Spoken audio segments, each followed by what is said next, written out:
ठाकुर जी अब नेक नेक बाहर निकलने लगे। तो बाहर निकल के काउदना गए होंगे जमुना जी पे।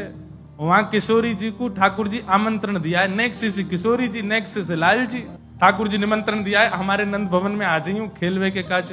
ठाकुर जी कोई बात पे नंदरानी यशोदा मैया से लड़ रहे हैं, भीतर जोर जोर से चिल्ला रहे हैं, चीख रहे हैं, और महाराज गिर गिर करके जमीन पे जिद कर रहे हैं कोई बात की। वही समय किशोरी जी आ गई।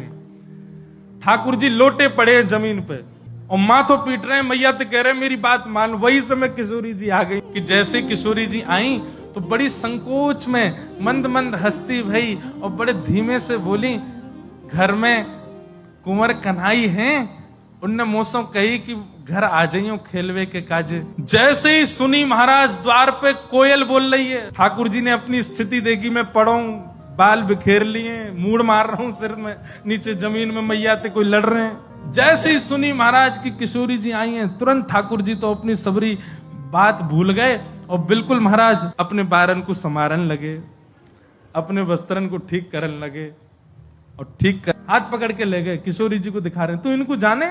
मैया बोली ना, मैं तो पहली बार देख रही हूं। मैया बोली मैं तो ना जानू लाला, लेकिन तू कैसे जाने, तेरो कैसे परिचय है गो? ठाकुर जी बोले मैया मैं तो अभी नयो नयो घर से बाहर निकलना सीखूं।